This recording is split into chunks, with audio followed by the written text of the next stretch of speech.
नमस्कार दोस्तों, स्वागत है आपका डेटा साइंस वाले की यूट्यूब चैनल में। आज हम बात करने वाले हैं रिकर्सिव फंक्शंस के बारे में। देखिए, कुछ ऐसे फंक्शन होते हैं जो अपने आप को ही कॉल करते हैं, उनको हम कहते हैं रिकर्सिव फंक्शन। आज हम जानेंगे कि रिकर्शन क्या होता है, ये यूजफुल क्यों होता है और इसको इम्प्लीमेंटेशन कैसे कर सकते हैं पाइथन के अंदर। तो सबसे पहले हम जानते हैं रिकर्शन होता क्या है। रिकर्शन एक प्रोसेस है जहां पे एक फंक्शन अपने आप को ही कॉल करता है। ये ज़्यादातर वहाँ पे यूज़ होता है जहाँ पे हम एक बड़ी प्रॉब्लम को छोटी-छोटी प्रॉब्लम्स में डिवाइड कर सकते हैं। जैसे कि हमने पिछले कुछ लेक्चर्स में देखा कि हम कैसे कैलकुलेट कर सकते हैं फैक्टोरियल फिबोनाची सीरीज। लेकिन अब हम नेक्स्ट सीरीज में देखेंगे कि हम रिकर्शन के मदद से एक बेहतर तरीके से सेम चीज कैलकुलेट कर सकते हैं। अब एक रिकर्शन का सैंपल देख लेते हैं। मैं एक फंक्शन बनाता हूं जिसको मैं डिफाइन कर देता हूं ग्रीट नाम से। ये मेरे को ग्रीट करेगा जब भी यूजर आएगा, और इसके अंदर मैं प्रिंट करवा देता हूं हेलो मैसेज को। अब जब मैंने इसको प्रिंट करवा दिया तो उसके बाद मैं इसी फंक्शन के अंदर सेम फंक्शन को कॉल करूंगा। मैं सेम फंक्शन को फिर से कॉल कर लेता हूं। ये तो पूरी होगी हमारी फंक्शन की बॉडी, लेकिन मुझे इसको इनिशियलाइज भी करना पड़ेगा बाहर कहीं पे। तो उसके लिए मैं लिख देता हूं ग्रीट और यहाँ पे कॉल कर देता हूं। तो ये तो बाहर जाके हमारा इनिशियलाइज करेगा फंक्शन को। फिर हमारा फंक्शन तो जब ये फंक्शन के अंदर आएगा, इसने किया प्रिंट हेलो, उसके बाद ये यहाँ जाएगा, ये फिर से इसी फंक्शन को कॉल करेगा। तो ऐसे करके ये इन्फिनाइट लूप के अंदर जाएगा। बट लेट्स चेक कि हमारा इन्फिनाइट लूप के अंदर जाता है नहीं जाता। तो देखिएगा हमारा हेलो प्रिंट हो रहा है। बिल्कुल हमारा हेलो काफी बार प्रिंट हुआ है।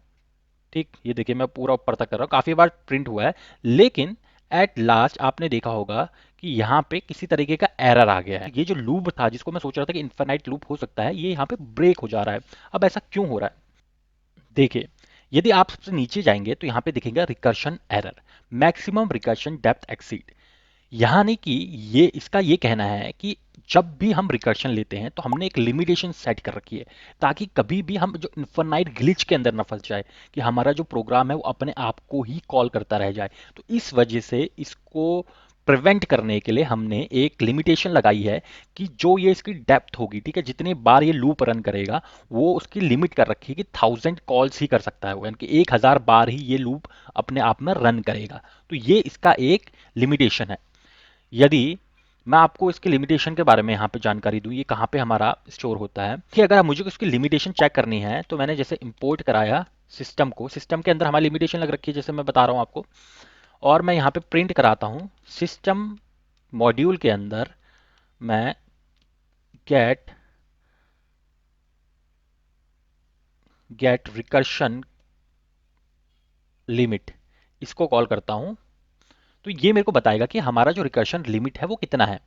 अब मैं केवल इसको रन करता हूँ तो इसने बता दिया मेरा रिकर्शन लिमिट जो है वो तो 1000 का है, मतलब मैं 1000 बार ही रिकर्शन को यूज कर सकता हूँ। लेकिन हम इसमें सिस्टम के द्वारा ही हम इस रिकर्शन लिमिट को चेंज भी कर सकते हैं। जैसे यदि मैं सिस्टम के अंदर से सेट रिकर्शन लिमिट को कॉल करता हूं, अब मैं इसकी लिमिट को चेंज करना चाह रहा हूं, तो मैं चाह रहा हूं कि यार ये लूप जो है ना 1000 बार ना चले, मेरे 2000 बार चले। तो अब मैंने यहाँ पे ये नई लिमिट लगा दी कि जब भी मेरा रिकर्शन होगा तो मेरे को 1000 बार ना जाके 2000 टाइम तक दे, या जितनी भी लिमिट हम लगाना चाहते हैं वो लिमिट लगा सकते हैं। अब मैं इसको अगर एक बार रन करके दूं तो यहाँ पे देखिएगा इसकी जो लिमिट है वो चेंज हो चुकी है 2000 टाइम।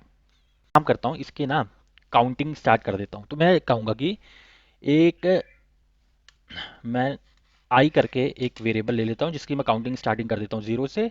उसके बाद मैं इसको ग्लोबल आई कर लेता हूँ, ताकि मेरे को पता चले ये जो वेरिएबल है, जैसे हम मैंने आपको बताया था लोकल और ग्लोबल को, अगर लोकल में ग्लोबल को डिफाइन करना है तो कैसे डिफाइन कर सकते हैं।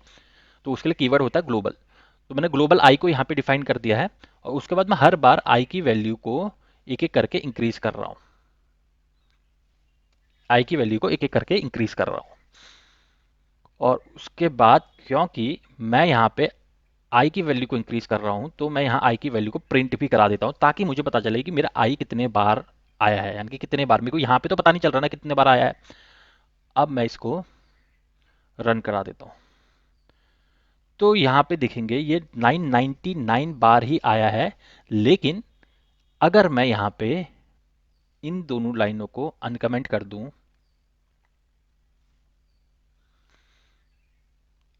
कॉपी कर दूं और इसके ऊपर यहाँ पे पेस्ट कर दूं, अब मेरा जो लिमिट होगी वो चेंज हो जाएगी। तो यहाँ पे देखिएगा लिमिट चेंज हो चुकी है। इस बार जो लिमिट आई है वो 1000 आई है, क्योंकि देखिए ये तो जीरो से स्टार्ट हो रहा होगा ना, तो 2000 हमारी लिमिट आ चुकी है यहाँ पे। बट इसमें एक चीज ध्यान रखने वाली ये बात है कि जैसे जैसे आप रिकर्शन बढ़ा रहे हो तो आप सिस्टम में एक एक्स्ट्रा मेमोरी के अंदर स्ट्रेस दे रहे हो। तो यदि ये बहुत ज़्यादा यूजफुल हो तभी आप रिकर्शन लिमिट को इंक्रीज कीजिएगा।